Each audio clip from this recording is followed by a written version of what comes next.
She had lived what most would call a good life. She was known for her charity, her kindness to the poor, her involvement in every church outreach from youth to elderly. She had fed the hungry, clothed the homeless, and wept with the broken.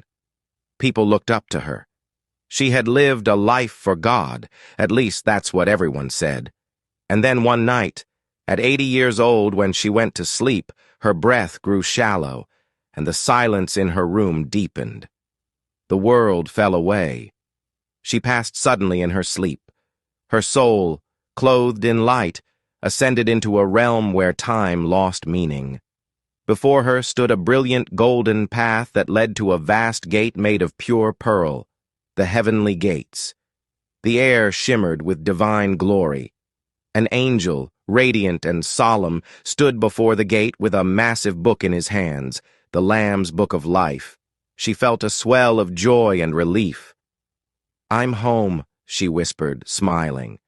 The angel looked at her, his gaze piercing, not cruel, but utterly just. "You are here to be judged," he said. She smiled, confident, calm. "I've done well," she said.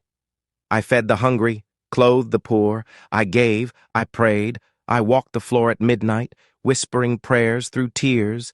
Surely I have nothing to fear." The angel opened the book. Page after shining page turned, glowing with divine ink. But when he reached the end, his expression darkened. Slowly, he looked up, sorrow in his eternal eyes. "Your name," he said, "is not here." She blinked. "What do you mean?" "There must be some mistake. I devoted my life to God, to serving others." "You did many good things," the angel said, "but your heart remained hardened. You did not forgive." She frowned. "What are you talking about?" He stepped aside. Before her, a vision unfolded like a living tapestry. She saw her sister, weeping at a family gathering, begging her for forgiveness for the betrayal of years ago. She saw the man who had cheated her in business, now elderly and broken, reaching out with trembling hands. She saw her former friend, now sick, lonely, writing letter after letter of apology. And each time she had turned away. "They don't deserve it," she had said. "They knew what they did." "You carried bitterness to your grave like it was treasure," the angel said. "You asked God to cleanse your sins while refusing to wash theirs from your heart." The angel's gaze pierced her. "You asked your Father for mercy every day, yet you refused to give it. You recited, 'Forgive us our trespasses as we forgive those who trespass against us.' Did you not mean it? You built altars to your anger. You built a throne for your pain. You nurtured it. You judged them in your heart while God held mercy in his." She dropped to her knees. "Please," she whispered. "Please, let me try again. I didn't understand. I thought I had time. I meant to forgive, just not yet. I needed time. Give me another chance," she begged. "Let me go back. I'll forgive them all." But time was no more. The angel shook his head. Too late. The time to forgive was during the fire, not after the ashes cooled. "There is no place for you here. Heaven has no room for the heart that clings to bitterness. It is a place of purity, peace, and perfect love. There is no room for resentment, hatred, or vengeance. The Lamb's Book bears only the names of those washed not only in deeds, but in surrender.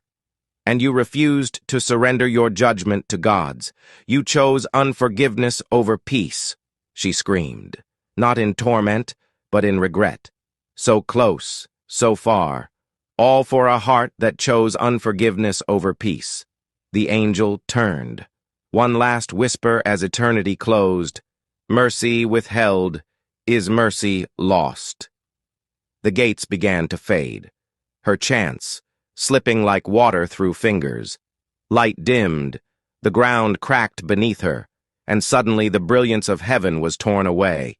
A chasm opened and she was falling, down, down, through smoke and screams and agony. She landed among countless others, all who had clutched vengeance like a crown, never realizing it was a chain. The lake of fire churned like a living nightmare. There was no end to the torment, no sleep, no rest, no hope. And still, through the pain, she wept, not just from suffering, but from the memory of the heavenly gates. And the one thing she had refused to give: forgiveness. Thank you for watching.